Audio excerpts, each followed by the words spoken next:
My story goes back to 2002. That's when I purchased the first 125 acres that eventually became my Southern Iowa farm.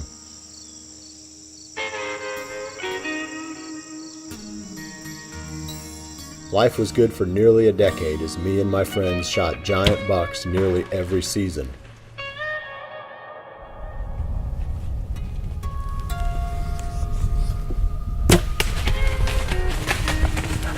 That's an impressive deer. I don't know if you can appreciate the size of this body.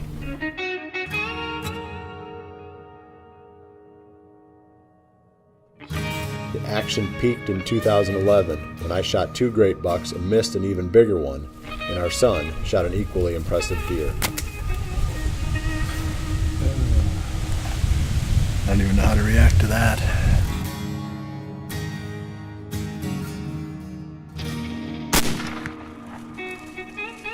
This guy's a giant. I might go a long time before I get another chance to shoot one this big. That was 2011. 2012 brought a huge twist to my deer hunting story.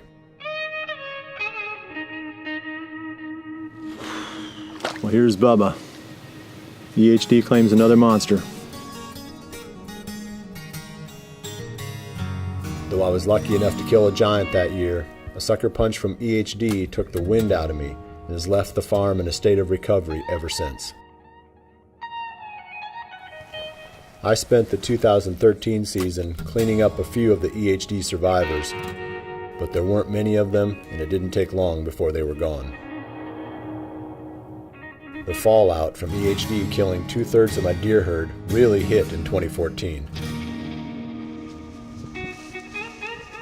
To put that season in perspective, I made 75 trips either to the blind or to the tree stand without ever once drawing my bow.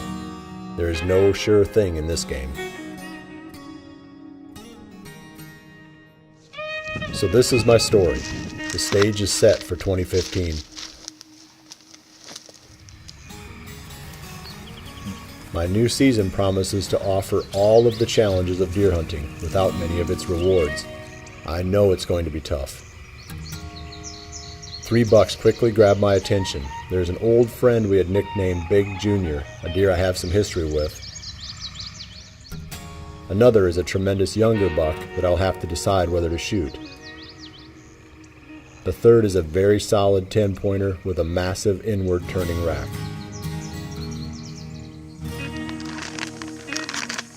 At the same time that I am building and planting food plots with the hope of a fall harvest, Aaron Warbriton is starting to scout several tracts of vast, hard-to-reach public land on which he is staking his season.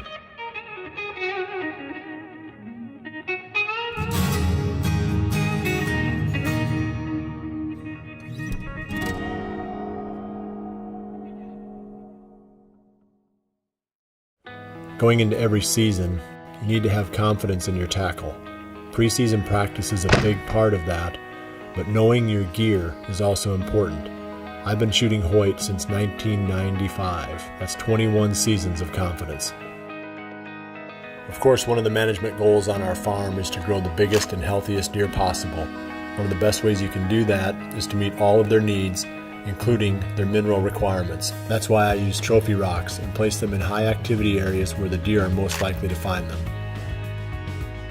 Hunting from redneck blinds has become an increasingly important part of my strategy. If you remember right, the 2014 season was really cold. 75 trips to the field would not have been possible without the comfort of a redneck blind.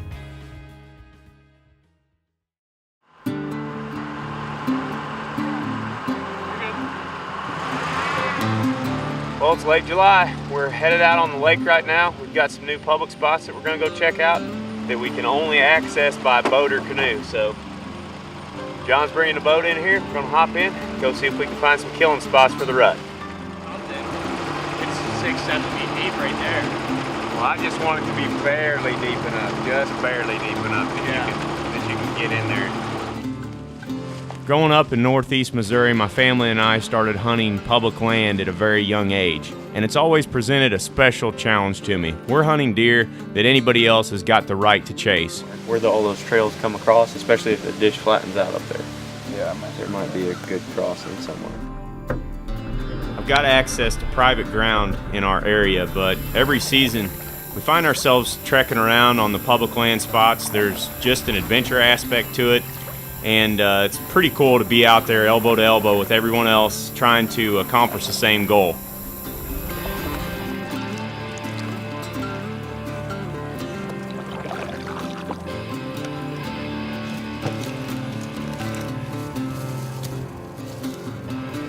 Here, look him over there. Over there.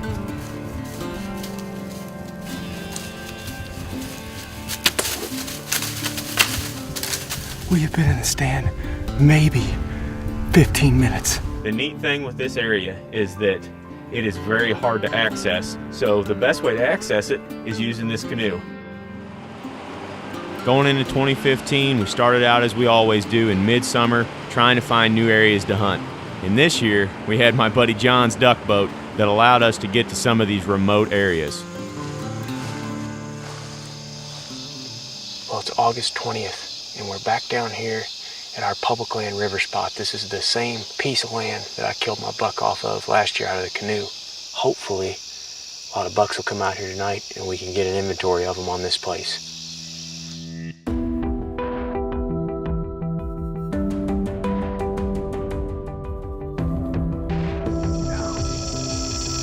Oh my God, it's a giant. It's a giant. On my first night out filming velvet, I'm shocked when this giant 10-pointer steps out. It's exciting to know that a big one is in this area, but the most challenging part is coming up with a game plan to hunt this deer in a block of big timber that will no doubt be pressured by other hunters come November. The search doesn't end here though. I spend the rest of the summer learning the landscape where this big buck is living, but also cast a wide net of trail cameras and other public land spots, hoping to catch a few more mature bucks to target this fall.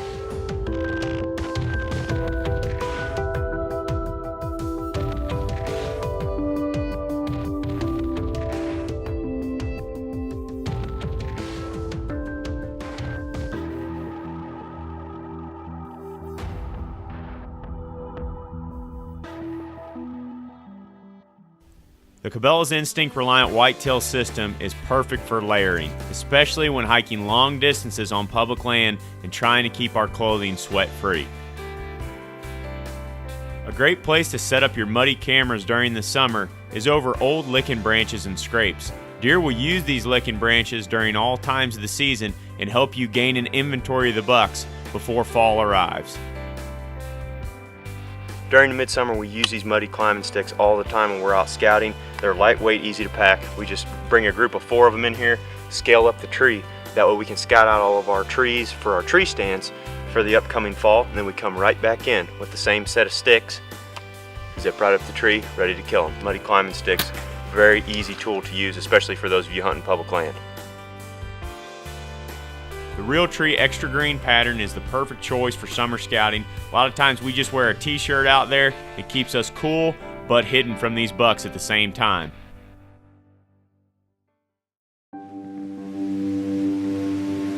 Reflecting back on prior encounters, Eastern Iowa bow hunter Jared Mills resumes a quest of his own.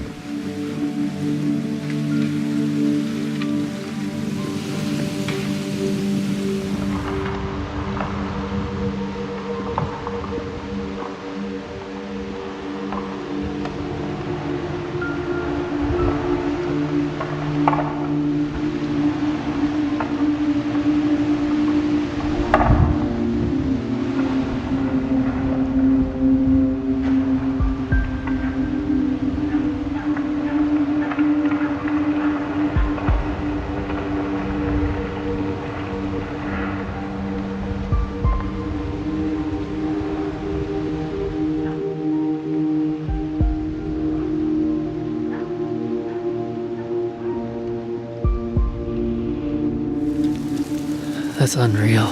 That's the buck that I've been after. He was, when I first saw him, it looked like he was pinned down. And I thought they were locked up, but they eventually got untangled and they fell down the creek, but it was right in front of, I mean, crazy. I didn't expect to even see that deer on this part of the farm, let alone see him like that. Just unreal.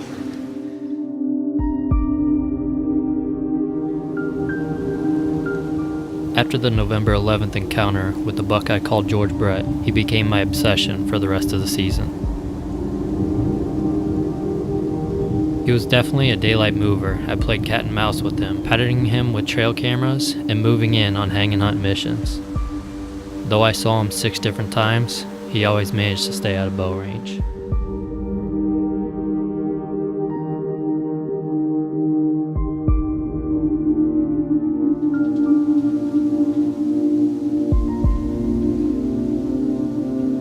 At the close of the season, I honestly was not disappointed I didn't get him. I was confident he was a 4-year-old, and I was really interested to see what he could turn into as a 5-year-old.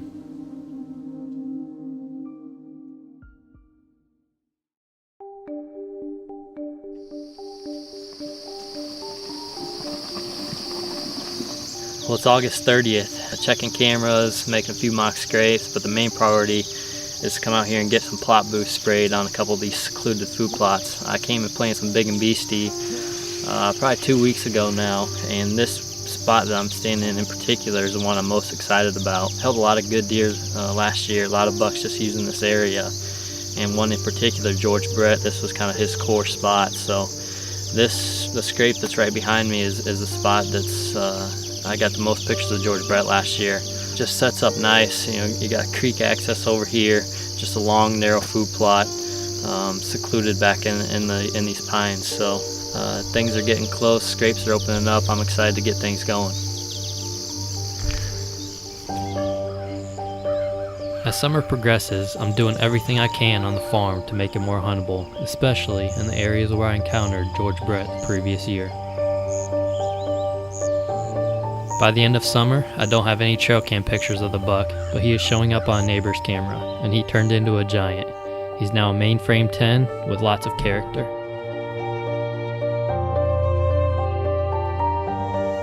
All I can do now is wait patiently. The year before, I wasn't getting regular pictures of him on the farm I hunt until October, and it looks like his behavior is the same again this year. It's already testing my patience, waiting for George Brett to make his fall range shift and for the chess match to begin.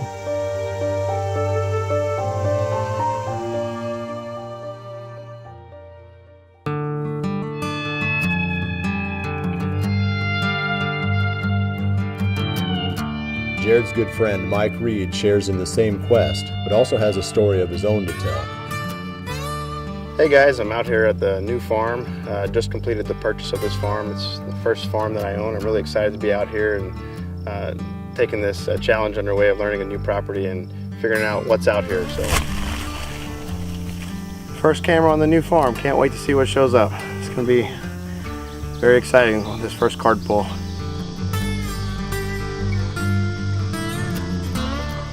This farm is about 200 acres of timber and cover and about 60 acres of tillable. So this is a great combination of cover and tillable. I can get enough food in here, but have tons of cover to hold this high Van Buren County deer density. Unfortunately this year I probably won't have a ton of food, but I am working pretty hard to getting as much food as I can on it. Other goals that I have as a first-year landowner is trying to assess the overall deer herd, the sex ratios, the age structure of the bucks. Sometimes that can be difficult. Long-term goals, I'd like to target 5.5-year-old trophy bucks, 4.5-year-old management bucks. I do think I'm gonna have my work cut out for me this year. I need to harvest a lot of does just from what I've seen riding around and running trail cameras. And the last thing I really want to focus on this year is the first year of owning it is just how the deer generally move through the property. And we'll do that via trail cameras and also just sitting in the tree. So as many sits as I can get out here, just watching how the deer move through the property and learn that, and that way I can apply that to future years, where to put stands, where to put food plots, etc., and make myself more successful. So I'm really excited to own my own farm. This is the first farm that I own. I've leased a lot of farms over the years, and this is just going to be a blank canvas for me to make it a whitetail mecca, basically. And I've got a bunch of other opportunities this year, and other places are also new to me. I'm helping a buddy manage a farm that he's owned it for 10 or so years, and that's another place I've never been on, so another challenge. And then I've been hunting the urban zone where I live for some years now. So I've got a lot of work to do yet. We're gonna get back to work today, and my first hunt will be in the urban zone. That zone opens up 2 weeks before the statewide season, so Jared and I will be out there knocking some does down, trying to earn a buck tag.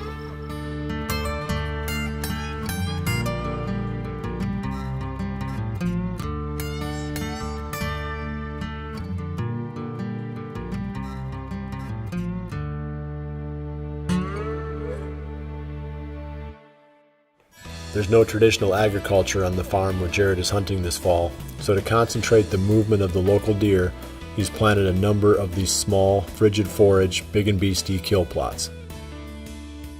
One of the most important steps you can take to become a more consistent bow hunter is to learn how to trigger the shot by surprise. The Scott Archery Longhorn Hex is a back tension release that helps you to learn this all-important skill. I've been shooting the fuse sight since 2008. Pins are super bright, extremely well protected and durable. I've never had a pin break, even though I drag my bow through all kinds of brush, and I can't say that about some of the inferior sights I've used over the years. Fuse sights are bright, durable, and accurate, and there's not a whole lot more I can ask for from a sight. One of the biggest challenges we face every season is the ability to hunt spots where the wind swirls. With proper scent control, such as using the Ozonics unit, we gain the edge that we need to hunt some of the places that we otherwise could not.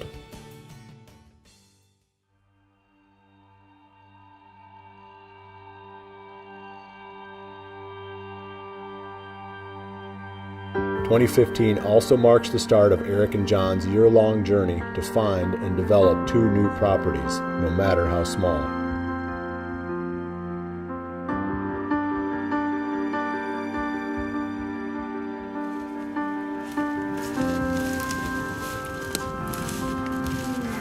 We're out here today on a new piece of property that we just got permission to hunt next fall. And the layout of this land here, it's kind of like a river bottom. This is about 40 acres, and we're out here trying to find these creek crossings and these trails that these deer are using. We actually jumped up about 20 deer walking in here, so we know there's still some deer hanging around here. So right now we're just kind of walking, getting the lay of the land, since this is the first time we've been on this property, to really get a feeling where we want to put tree stands for next fall, and hopefully we'll find an antler or two. So we're gonna hop across this creek and see what that looks like.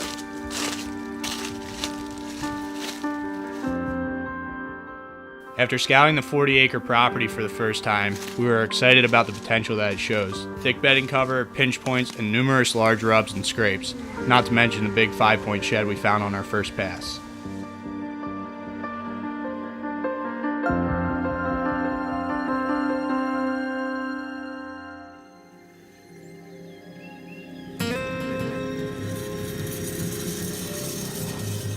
One of the challenges we face on this small property is the lack of food. So our first step is to establish a clover plot with plans to add a brassica plot later in the summer.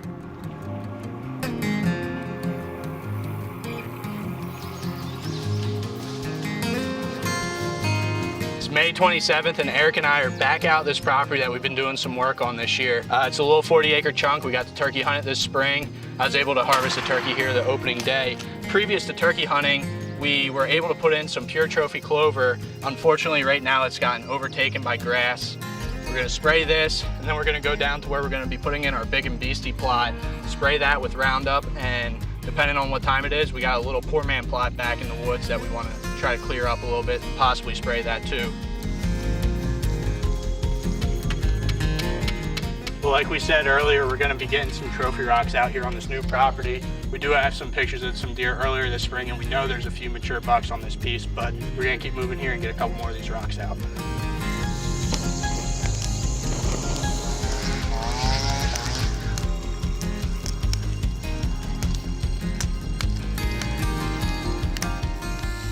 By mid-August, we have a lush, frigid forage, big and beastie plot established as a destination food source with the redneck blind in place. As we check trail cameras, we are excited to see how many solid bucks are showing up on the property. 2 bucks in particular are regulars at the trophy rocks. A big 10-point with brow tines that splay out, and his buddy, a solid 9-pointer. But that isn't all. The buck we've been waiting to get pictures of finally makes an appearance. It's a buck I found the shed to back in February, and he blew up in a big way. Not only his frame is bigger, but he also added a bunch of character points. Now, we are coming up with a game plan to hunt these bucks this fall.